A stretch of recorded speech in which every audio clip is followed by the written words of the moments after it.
ದೇವಸ್ಥಾನದಲ್ಲಿ ತಾಯಿಗೆ ಪೂಜೆ ಮಾಡಲಿಕ್ಕೆ ಅರ್ಚಕರಿಲ್ಲ ಅಂತ ಹೇಳ್ತಾರೆ, ಅದು ಎಷ್ಟು ಮಟ್ಟಿಗೆ ಸತ್ಯ? ಅದು ಸತ್ಯ ಸ್ವಾಮಿ. ಅದೇ ರೀತಿ ಬಾಗಿಲಿಲ್ಲ ಇಲ್ಲಿ, ಯಾವಾಗ್ಲೂ ಬಾಗಿಲು ಹಾಕಂಗಿಲ್ಲ ಈ ತಾಯಿಗೆ. ಬೆಂಗಳೂರು ಜಾಸ್ತಿ, ತಮಿಳ್ನಾಡು, ಆಂಧ್ರ ಜಾಸ್ತಿ ಬರೋದು. ದೇವಸ್ಥಾನ ಕಟ್ಟಿದವ್ರ ಹೆಸರು? ಅವ್ರ ಹೆಸರು ಗೊತ್ತಿಲ್ಲ. ಅವ್ರು 3 ಜನ ಅಂತಂದಿರು.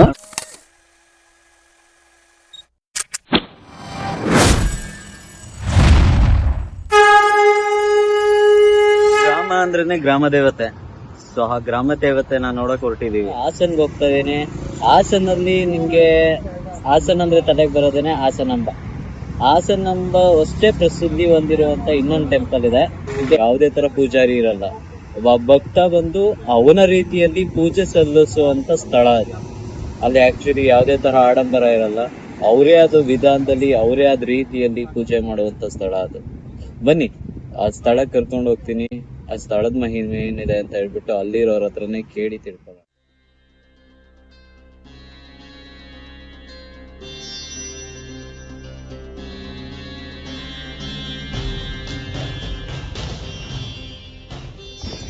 ನಮಸ್ಕಾರ.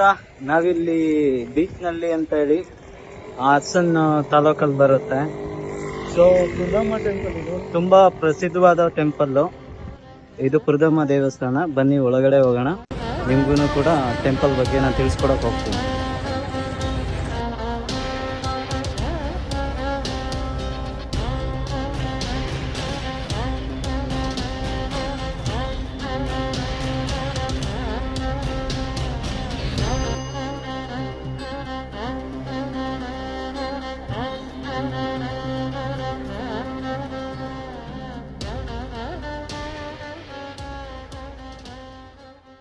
ಸ್ವಾಮಿ ನಮಸ್ತೆ, ನಿಮ್ಮ ಹೆಸರು? ಸೋಮಶೇಖರ ಅಂತ ಸ್ವಾಮಿ. 30 ವರ್ಷದಿಂದ ಇದೇ ಟೆಂಪಲ್ ಹತ್ರನೇ ಇರೋದ ನೀವು ಸ್ವಾಮಿ? ತಾಯಿ ಬಗ್ಗೆ ಯಾರು ಏನು ಮಾತಾಡಂಗಿಲ್ಲ. ಎಲ್ಲೆಲ್ಲಿಂದ ಬಂದು ಒಳ್ಳೆ ಅರ್ಕೆ, ಬಾಂಬೆ, ಬೆಂಗಳೂರು ಜಾಸ್ತಿ, ತಮಿಳ್ನಾಡು, ಆಂಧ್ರ ಜಾಸ್ತಿ ಬರೋದು. ಏನೇ ಆಗಲಿ ಇಲ್ಲಿಗೆ ಬರೋದು ತಾಯಿ. ಪುರದಮ್ಮ ಅಂದರೆ ಎತ್ತಿದ ಕೈ. ಹಂದಿ ಮೇಯ್ನು ಬೇಕಾಗಿರೋದು. ಕುರಿ, ಕೋಳಿ ಎಲ್ಲ ಕೊಡ್ತಾರೆ, ಹಂದಿ ಮೇಯ್ನು ಬೇಕಾಗಿರೋದು ಸ್ವಾಮಿ. ಆದರೆ ತಾಯಿ ಬಗ್ಗೆ ಮಾತಾಡಂಗಿಲ್ಲ ಸ್ವಾಮಿ. ಎಲ್ಲ ನೆರವೇರುತ್ತೆ, ಕೆಲಸ ಎಲ್ಲ ಸಕ್ಸಸ್. ದೇವಸ್ಥಾನದಲ್ಲಿ ತಾಯಿಗೆ ಪೂಜೆ ಮಾಡಲಿಕ್ಕೆ ಅರ್ಚಕರಿಲ್ಲ ಅಂತ ಹೇಳ್ತಾರೆ, ಅದು ಎಷ್ಟು ಮಟ್ಟಿಗೆ ಸತ್ಯ? ಅದು ಸತ್ಯ ಸ್ವಾಮಿ. ಈಗ ಮುಜರಾಯಿ ಇಲಾಖೆ ವಹಿಸ್ಕೊಂಡ್ಮೇಲೆ ಏನೋ ಅರ್ಚಕಿರ್ಬೋದು.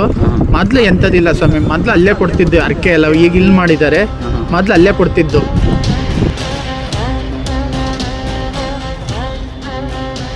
ಸೋಮಶೇಖರ ಸ್ವಾಮಿ ಅವರೇ, ಒಳ್ಳೇದಾಗಲಿ. ಇವಾಗ ಇಡಿಮುಡಿ ಯಾವಾಗ ನಿಮ್ಮದು? ನಮ್ಮದು ಡಿಸೆಂಬರ್ 11 ಸ್ವಾಮಿ. ಅಯ್ಯಪ್ಪ ಒಳ್ಳೇದು ಮಾಡಲಿ, ತಾಯಿ ಒಳ್ಳೇದು ಮಾಡಲಿ. ದರ್ಶನಕ್ಕೆ ಬಂದಿದ್ದೀವಿ, ಒಳಗಡೆ ಹೋಗಿ ಬರ್ತೀವಿ.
ಹೂ ಕೇಳೋ ಸ್ಥಳ ಅಂದ್ರೆ ಏನು? ನಾವೇನಾದ್ರೂ ಬೇಡಿಕೆ ಇದ್ರೆ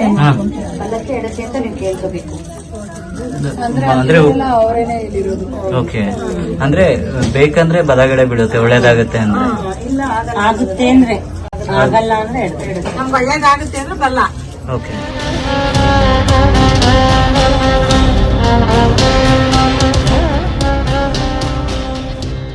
ಅಣ್ಣ, ನೀವು ಮೂಲತಃ ಎಲ್ಲಿಯವರು? ಮೂಲತಃ ಇಲ್ಲಿಂದ 20 ಕಿಲೋಮೀಟರ್ 25 ಕಿಲೋಮೀಟರ್ ಹಳ್ಳಿ ನಮ್ದುವೆ, ಕುಂದೂರು ಮಲ್ಲನಹಳ್ಳಿ ಅಂತ. ನಾವು ಒಂದು 25 ವರ್ಷದಿಂದ ಇಲ್ಲೇ ಈ ದೇವಸ್ಥಾನಕ್ಕೆ ಬರ್ತಾ ಇದ್ದೀವಿ. ಹಿಂದಿನ ಒಂದು 25 ವರ್ಷದ ಹಿಂದೆ ನಮ್ಮ ಅಜ್ಜಿ ತಾತ ಏನು ಹೇಳ್ತಿದ್ರು ಅಂತಂದ್ರೆ, ಇಲ್ಲಿ ತಾಯಿ ನೆಲೆಸಿರೋದು ಸುಮಾರು ವರ್ಷಗಳಿಂದ ನೆಲೆಸಿರೋದು. ಓಕೆ ಮುಂಚೆ ಇಲ್ಲೆಲ್ಲ ದನಗಳು ಮೇಯಿಸಿದ್ದಾಗ ಓಕೆ ಒಂದು ಇದು ಕಲ್ಲು ಉದ್ಭವ ಆಗಿ ಅದಕ್ಕೆ ಹಗ್ಗ ಸುತ್ಕೊಂಡು ನೋಡಿದಾಗ ಆ ತಾಯಿ ಸ್ವಪ್ನದಲ್ಲಿ ಹೋಗಿ ನನಗಲ್ಲಿ ಇಲ್ಲೊಂದು ಗುಡಿ ಮಾಡಿಕೊಡು ಅಂತ ಮಾಡಿಕೊಟ್ಟಾರೆ. ಅಂದಾಗ ಇಲ್ಲೊಂದು ಗುಡಿ ಮಾಡಿದ್ರು, ಅವಾಗ್ಲಿಂದ ಹಿಂಗೆ ನಡ್ಕೊಂಡ್ ಬರ್ತೈತೆ. ತಾಯಿ ಬಂದು ಇಲ್ಲಿ ನೆಲೆಸ್ಬೇಕು ಅಂತ ಹೇಳಿದ್ರೆ ಒಂದು ರೀಸನ್ ಇರುತ್ತಲ್ವಾ? ಸೊ ಅದು ಏನ್ ರೀಸನ್, ಅದ್ರ ಹಿನ್ನೆಲೆ ಏನು ಅಂತ ಹೇಳ್ಬೋದಾ? ಅದು ದನ ಕರುಗಳು ಮೇಯಿಸಿದಾಗ ಇಲ್ವಾ ಇಲ್ಲಿ ಹಗ್ಗ ಸುತ್ಕೊಂಡು ಒಡಮೂಡಿರೋದು ನೆನಪಲ್ಲಿ ಅವರ ಸ್ವಪ್ನದಲ್ಲಿ ಹೋಗಿ ಹೇಳಿ ಇಲ್ಲಿ ಗುಡಿ ಮಾಡಿಸಿ ನೆಲೆಸಿರೋದು. ಈ ದೇವಸ್ಥಾನ ಕಟ್ಟಿದವ್ರ ಹೆಸರು? ಅವ್ರ ಹೆಸರು ಗೊತ್ತಿಲ್ಲ. ಅವ್ರು 3 ಜನ ಅಂತಂದಿರು. ಓಕೆ, ಅಂದ್ರೆ ಇಲ್ಲಿ ಗ್ರಾಮಸ್ಥರು ಕಟ್ಟಿದ್ದು. ಅಂದ್ರೆ ಅದಾದ್ಮೇಲೆ ಅವರೇ ಪೂಜೆ ಮಾಡ್ತಾ ಇದ್ರು. ಅವ್ರ ಅಣ್ತಂದಿರೇ ದೇವ್ರ ಪೂಜೆ ಮಾಡ್ಕೊಂಡ್ ಬರ್ತಾ ಇದ್ರು ಮುಂಚೆಯಿಂದ. ಅವರು ಬಿಟ್ಟ ಮೇಲೆ ಮುಜರಾಯಿ ಇಲಾಖೆ ಆದ್ಮೇಲೆ ಅವರು ಬಿಟ್ರು. ಇದು ಮುಜರಾಯಿ ಇಲಾಖೆಗೆ ಹೋಗಿ ಎಷ್ಟು ದಿನ ಆಯ್ತಣ್ಣ? ಈಗ ಒಂದ್ 5 ವರ್ಷ ಆಗಿರ್ಬೇಕು ಅನ್ಸುತ್ತೆ. 5-6 ವರ್ಷದ ಮೇಲೆ ಅಂತ ಅನ್ಸುತ್ತೆ ನನಗೆ. ಅಂದ್ರೆ ಮುಂಚೆ ನನ್ಗೆ ಇಲ್ಲಿ ಒಂದು ವಿಷಯ ಹೇಳಿದ್ರು, ಇಲ್ಲಿ ಬಂದು ಯಾವ್ದೇ ತರ ಅರ್ಚಕರು ಇರ್ಲಿಲ್ಲ. ಸೇರ್ಸಿದ್ಮೇಲೆ ಇಲ್ಲಿ ಅರ್ಚಕರು ಬಂದಿದ್ದು. ಮುಂಚೆ ಎಲ್ಲ ನಾವೇ ಪೂಜೆ ಮಾಡ್ಕೊಂಡು ಹೋಯ್ತದ್ದೆ. ಓಕೆ, ಅಂದ್ರೆ ಭಕ್ತಾದಿಗಳು ಅವರ ರೀತಿಯಲ್ಲಿ ಪೂಜೆ ಸಲ್ಲಿಸ್ತಿದ್ರು. ಯಾವ್ದೇ ರೀತಿ ಬಾಗ್ಲಿಲ್ಲ ಇಲ್ಲಿ, ಯಾವಾಗ್ಲೂ ಬಾಗ್ಲಾಕಂಗಿಲ್ಲ ಈ ತಾಯಿಗೆ. ಹಂಗಾಗಿ ಅವ್ರವ್ರೆ ಯಾರು ಬರ್ತಾರೋ ಭಕ್ತಾದಿಗಳು ಅವರೇ ಪೂಜೆ ಮಾಡ್ಕೊಂಡು ಹೋಗೋ ತರ ಇತ್ತು. ಇವಾಗ ಮುಜರಾಯಿ ಇಲಾಖೆ ಸೇರ್ಸಿದ್ಮೇಲೆ ಓಕೆ ಪೂಜೆ ಇನ್ನು ಮುಂದಣ ಏನಂತ ಹೇಳಿದ್ರೆ, ಈ ತಾಯಿಗೆ ಆಕ್ಚುಲಿ ಬಂದು ಹಂದಿ ಬಲಿ ಫೇಮಸ್ ಅಂತ ಹೇಳ್ತಾರಲ್ಲ, ಅದು ಏನ್ ರೀಸನ್ಗೋಸ್ಕರ ಇರ್ಬೋದು? ಏನ್ ರೀಸನ್ ಅಂದ್ರೆ ಒಬ್ರಿಗೆ ಹುಷಾರಿರಕಲ್ಲ, ಅವ್ರು ನಿಮ್ಗೆ ಹಂದಿ ಮರಿ ಕೊಡ್ತೀನಿ ಅಂತ ಮಾಡ್ಕೋತಾರೆ. ಅವರು ಹುಷಾರಾಗುತ್ತೆ, ಹುಷಾರಾದ್ಮೇಲೆ ಬಂದು ಅವ್ರು ಹಂದಿ ಮರಿ ಮಾಡ್ಕೊಂಡು ಹೋಗ್ತಾರೆ. ಓಕೆ, ಹಂದಿನೇ ಜಾಸ್ತಿ ಇಲ್ಲ ಆಗೋದು. ಜಾಸ್ತಿ ಆಡು, ಕುರಿ, ಹಂದಿ, ಕೋಳಿ ಎಲ್ಲವುದು ಆಗುತ್ತೆ ಅಮ್ಮಂಗೆ. ಅಂದ್ರೆ ಇಲ್ಲಿ ಆಕ್ಚುಲಿ ಬಂದು ಹಂದಿ ಬಲಿ ಕೊಟ್ರೆ ಇದು ಅವರ ಸಮಸ್ಯೆಗಳ ಪರಿಹಾರ ಆಗುತ್ತೆ ಅನ್ನೋ ನಂಬಿಕೆ. ಅಲ್ಲಿ ದೇವಸ್ಥಾನದ ಮುಂದೆ ಅದೊಂದು ಇದಿದ್ದಾರಲ್ಲ, ಕಂಬಗಳಿದೆಯಲ್ಲ, ಅಲ್ಲಿ ಫೋಟೋಸ್ಗಳು ಮತ್ತೆ ಗಿಡಗಳು ಇಟ್ಟಿರೋದೇನು ಅಂತ ಅಂದ್ರೆ, ಒಂದು ಅವ್ರಿಗೆ ಒಳ್ಳೇದಾಗುತ್ತೆ. ಈಗ ಮನೇಲಿ ಯಾರಿಗೂ ಹುಷಾರಾಗಿರಕ್ಕಲ್ಲ, ಅವ್ರಿಗೆ ನಮ್ಗೆ ಹುಷಾರಾದ್ರೆ ಇಲ್ಲಿ ಬಂದು ಹಂದಿ ಮರಿಯ ಇರ್ಕೊಂಡು ಹೋಯ್ತೀನಿ, ತಳಿಗೆ ಕೊಟ್ಕೊಂಡು ಹೋಯ್ತೀನಿ ಅಂತ ಒಂದಕ್ಕೆ ಮಾಡ್ತಾರೆ. ಇನ್ನೊಂದಕ್ಕೆ ಕೆಲವ್ರು ದ್ವೇಷ ಇರುತ್ತೆ, ಯಾರಿಗಾರು ತೊಂದರೆ ಮಾಡ್ಬೇಕು ಅಂತ ಇರುತ್ತೆ. ಅವನಿಗೆ ಈ ರೀತಿ ತೊಂದರೆ ಆಗಲಿ, ನಾನು ಬಂದು ನಿನಗೆ ತಳಿಗೆ ಕೊಟ್ಕೊಂಡು ಹೋಯ್ತೀನಿ, ಹಂದಿ ಮರಿ ಕೊಟ್ಕೊಂಡು ಹೋಯ್ತೀನಿ, ಕುರಿ ಕೊಟ್ಕೊಂಡು ಹೋಗ್ತೀನಿ ಅಂತಲೂ ಮಾಡ್ಕೋತಾರೆ. ಒಂದು ಹೊಡಿತಾರೆ, ಒಂದು ಒಳ್ಳೇದು ಒಂದು ಕೆಟ್ಟದ್ದು, ಒಳ್ಳೇದಕ್ಕೂ ಹೊಡಿತಾರೆ, ಕೆಟ್ಟದಕ್ಕೂ ಹೊಡಿತಾರೆ. ಓಕೆ ಅಣ್ಣ, ಈ ತಾಯಿ ಬಂದು ಚಾಮುಂಡೇಶ್ವರಿ ಅವತಾರ ಸ್ವರೂಪನೇ. ಹೌದು. ಆಮೇಲೆ ಇನ್ನು ಒಂದಣ್ಣ ಏನಂತ ಹೇಳಿದ್ರೆ, ಹೊರಗಡೆ ಹೋದಾಗ ನಾನು ಆಕ್ಚುಲಿ ಪುರದಮ್ಮ ಅಂತ ಹೇಳಿದ್ರೆ ಒಂದು ತಾಯಿ ಅಂತ ಅನ್ಕೊಂಡಿದ್ದೆ. ಸೊ ಅಲ್ಲಿ ನಾನು 2 ಅಂದ್ರೆ ವಿಗ್ರಹಗಳನ್ನ ನೋಡಿದ್ದು ತಾಯಿ. ಇದು ಅಕ್ಕಂಗಿಯರು ಇಬ್ಬರು ಕಲ್ಸಿದ್ದಾರೆ, ಅಕ್ಕ ತಂಗಿಯರು ಇಬ್ಬಳು. ನಾವು ಮುಂಚೆಯಿಂದಲೂ ಪುರದಮ್ಮ ಅಂತಲೇ ಪೂಜೆ ಮಾಡ್ತೀವಿ. ಅಂದ್ರೆ ಅಮ್ಮನ್ನ ಯಾರು ಅಂತ ಕನ್ಸಿಡರ್ ಮಾಡೋದು, ಈ ಇಬ್ಬಳನ್ನು ಕೂಡ ನಾವು ಪುರದಮ್ಮ ಅಂತ ಮಾತ್ರ. ದೊಡ್ಡಮ್ಮ ಚಿಕ್ಕಮ್ಮ ಅಂತಾರೆ, ಪುರದಮ್ಮ ಅಂತಾರೆ ಅಕ್ಕಂಗಿಯರು. ನಾವು ಪುರದಮ್ಮ ಅಂತಲೇ ಪೂಜೆ ಮಾಡೋದು 25 ವರ್ಷದಿಂದಲೂ ಬರ್ತಾ ಇದ್ವಿ. ಓಕೆ ಓಕೆ ಅಣ್ಣ, ತುಂಬಾ ಥ್ಯಾಂಕ್ಸ್. ಖಂಡಿತ ಸಿಗೋಣ. ಓಕೆ,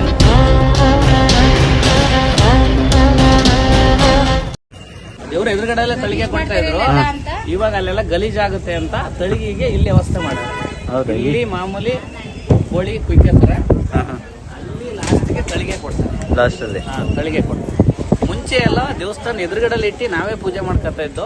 ಯಾವುದೇ ರೀತಿ ಪೂಜಾರ ಯಾರು ಇರಲಿಲ್ಲ, ನಾವೇ ತಳಿಗೆ ಇಟ್ಟು ನಾವೇ ಪೂಜೆ ಮಾಡ್ಕೊಳ್ಳಿವೋ.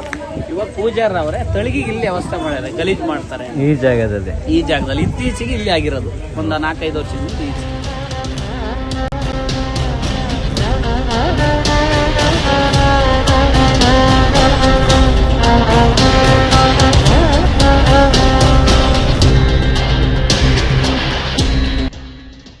ನಮಸ್ಕಾರ, ಇವತ್ತಿನ ವಿಡಿಯೋ ಇಷ್ಟೇ. ಸೊ ಇಷ್ಟ ಆಗಿದ್ರೆ ಲೈಕ್ ಮಾಡಿ, ಸಬ್ಸ್ಕ್ರೈಬ್ ಮಾಡಿ. ಮತ್ತೆ ಇದೇ ತರ ವಿಷಯಗಳು ತುಂಬಾ ಬರ್ತಿರುತ್ತೆ. ಮತ್ತೆ ಈ ತರ ದೇವ್ರ ವಿಷಯಗಳನ್ನ ನಿಮ್ಮ ಮುಂದೆ ನಾನು ಆದಷ್ಟು ತರಕ್ ಟ್ರೈ ಮಾಡ್ತೀನಿ. ಅಂದ್ರೆ ನಿಮ್ಮ ಸುತ್ತಮುತ್ತ ಇರೋ ವಿಷಯಗಳು ಮತ್ತೆ ದೇವಸ್ಥಾನಗಳ ಬಗ್ಗೆ ತಿಳ್ಸಕ್ಕೆ ಟ್ರೈ ಮಾಡ್ತೀನಿ. ಖಂಡಿತ ಸಪೋರ್ಟ್ ಮಾಡಿ, ಹಾಗೆ ಸಬ್ಸ್ಕ್ರೈಬ್ ಮಾಡ್ರಿ. ನಿಮ್ಗೆ ಆಕ್ಚುಲಿ ನೋಟಿಫಿಕೇಶನ್ ಬರುತ್ತೆ ನೆಕ್ಸ್ಟ್ ಟೆಂಪಲ್ ಎಲ್ಲಿ ಅಂತ ಹೇಳಿ ನೆಕ್ಸ್ಟ್ ವಿಡಿಯೋದಲ್ಲಿ ಹೇಳ್ತೀನಿ. ಬಾಯ್.